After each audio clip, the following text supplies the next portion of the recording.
Good morning बच्चों। आज हम अपना सेकेंड पार्ट पढ़ेंगे कि how do acids and base react with metal, कि कैसे एसिड और बेस मेटल के साथ रिएक्शन करते हैं। एसिड और बेस जब रिएक्शन करते हैं मेटल के साथ तो कौन सी गैस रिमूव होती है, ये सब हम चेक करेंगे। आज हम एसिड और बेस की सिर्फ मेटल के साथ रिएक्शन के विषय में पढ़ेंगे। This activity needs to teachers assistance. आपको अकेले नहीं करनी, ये आपको लैब में करवाई जाएगी बेटा। जस्ट आज आप यहाँ पर समझ लो। सेट एपरेटस, ये वाला जो एपरेटस यहाँ पर दिया गया है इसी प्रकार से सेटअप करना है। यहाँ पर मेटल है और इसके अंदर हमने एसिड डाल दिया। ये डिलीवरी ट्यूब है और ये साबुन का घोल है। इसके अंदर इसमें से जो बुलबुले निकलेंगे, फिर हम मोमबत्ती लेके आएंगे जलती हुई, तो किस प्रकार से वो पटाखे पटाखे से छूटते हैं, पॉप साउंड आती है।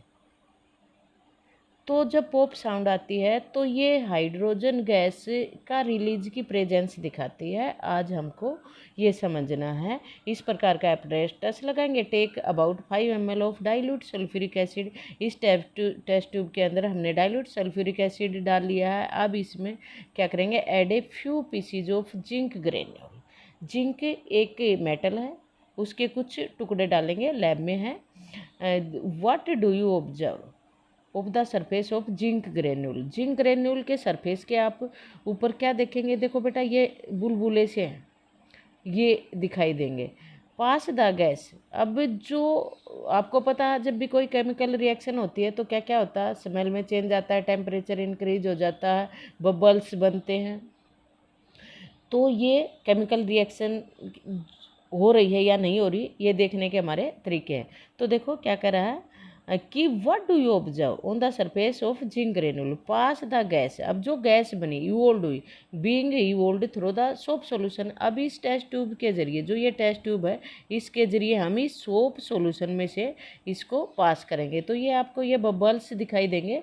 ये बबल्स जब इसमें से पास करेंगे तो ऊपर उठेंगे। Soap solution, why the are bubbles formed, क्यों बुलबुले बने इन द सोप सॉल्यूशन, क्योंकि वहाँ पे गैस जा रही है। टेक ए बर्निंग कैंडल, अब जल्दी हुई मोमबत्ती लेके आएंगे। नियर द गैस बबल्स, इन बबल्स के पास व्हाट डू यू ऑब्जर्व, आपने क्या देखा। Repeat this activity with some more acid, कुछ और एसिड के साथ, जैसे हाइड्रोक्लोरिक एसिड है, नाइट्रिक एसिड है और एसिटिक एसिड है, इसमें से करेंगे। Are the observation in all cases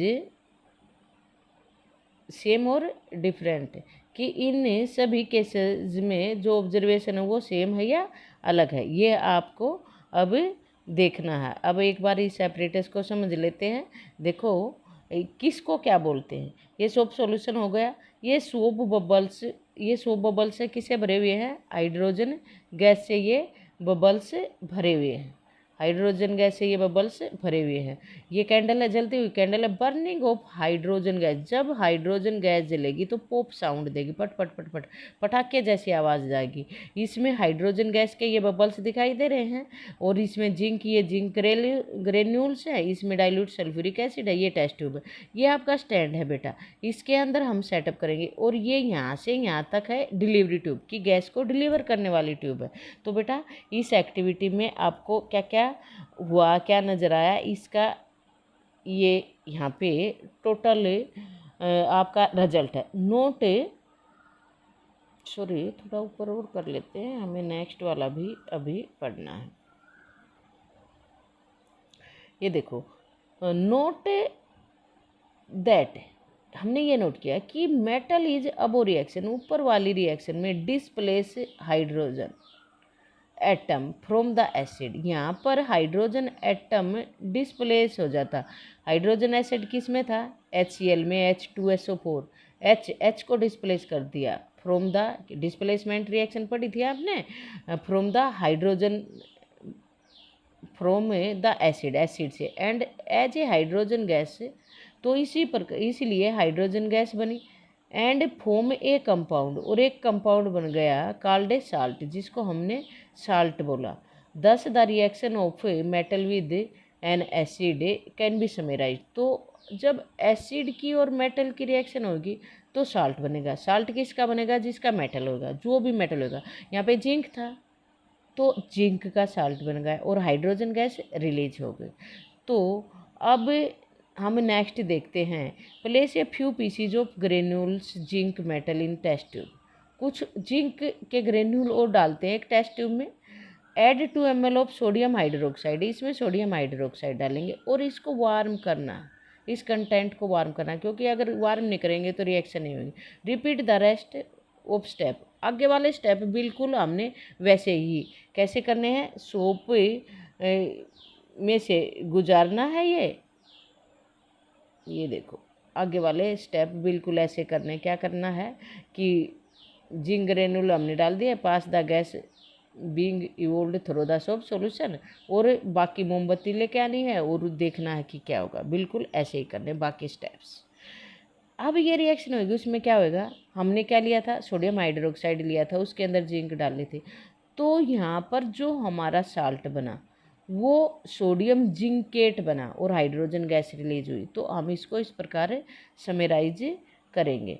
you find again that hydrogen is formed in the reaction. यहाँ पे आपने देखा कि यहाँ पर भी हाइड्रोजन गैस बनी। However such reaction are not possible with all metal. देखो जिंक के साथ तो बन गई, लेकिन ये ज़रूरी नहीं है कि ये सभी मेटल के साथ करेगी।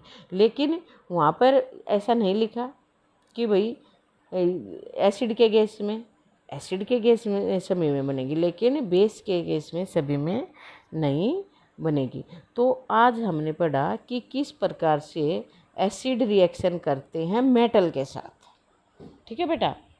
अब नेक्स्ट है कि एसिड कैसे रिएक्शन करता है।